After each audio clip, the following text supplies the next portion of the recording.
2024 के चुनाव में बीजेपी का पत्ता साफ करने और सत्ता से उसे उखाड़ फेंकने के लिए विपक्ष हर हथकंडा अपनाने के लिए तैयार है। सारे गिले शिकवे भुलाकर विरोधी एक साथ आने को भी तैयार हैं। वो हर समझौते करने के लिए राजी हो गए हैं। नया गठबंधन बनकर तैयार है। गठबंधन का नाम भी ऐसा रखा गया है कि सत्ताधारी एनडीए चारों खाने चित हो गई है।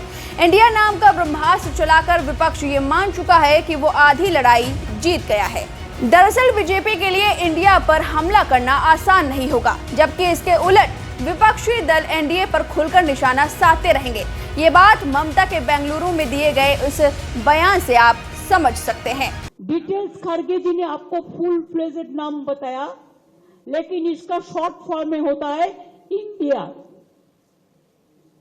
Let us challenge India. NDA, can you challenge India? Bhajpa, can you challenge India?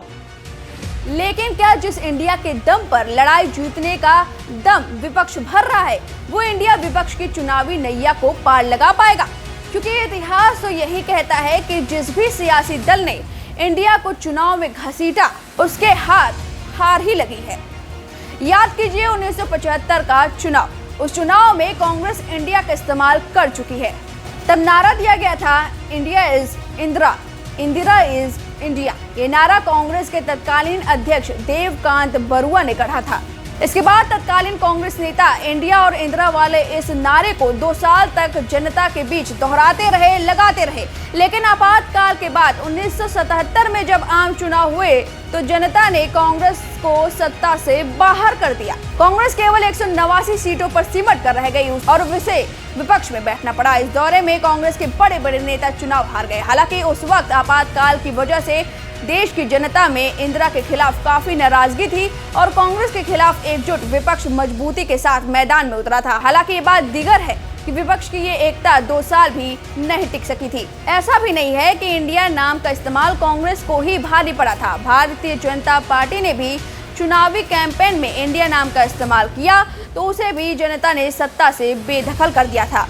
बात 2004 की है। सत्ता में एनडीए थी और पीएम थे अटल बिहारी वाजपेयी। तब वाजपेयी के नेतृत्व में एनडीए की सरकार ने अपने काम को जनता के बीच पेश करने के लिए शाइनिंग इंडिया का नारा दिया था। इस नारे को गढ़ा था बीजेपी के दिग्गज नेता प्रमोद महाजन ने। तब इंडिया शाइनिंग इंडिया के नाम पर जमकर चुनाव प्रचार किया।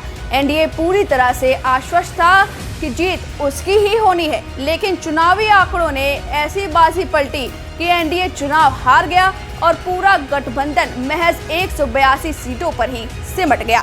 और तब सरकार बनी कांग्रेस नेत यूपीए की। अब एक बार फिर 26 दलों के साथ विपक्ष ने इंडिया को चुना है। चुनावी कैंपेन की शुरुआत भी हो गई है, लेकिन विपक्षी एकता अभी भी वैसी मजबूत नजर नहीं आ रही। अपनी डफली, अपना राग वाली स्थिति ज्यादा है। हर राज्य में क्षेत्रीय दल अपना वर्चस्व चाहता है और इंडिया के टूट की यही बड़ी वजह बन सकता है, क्योंकि इंडिया के सामने बड़ी चुनौती यही है कि सीट शेयरिंग के मुद्दे पर सबको तैयार किया जा सके। इसमें कांग्रेस को बहुत कुछ त्यागना पड़ेगा और अगर कांग्रेस इस त्याग के लिए तैयार हो जाती है तो फिर इंडिया कुछ कमाल भी कर सकता है। लेकिन ऐसा नहीं हुआ तो इस इंडिया के भविष्य पर ही सवालिया निशान होगा। आपको क्या लगता है, विपक्ष का इंडिया इस चुनाव में काम करेगा या फिर इस बार भी इंडिया को चुनावी कैंपेन में हार का सामना करना पड़ेगा?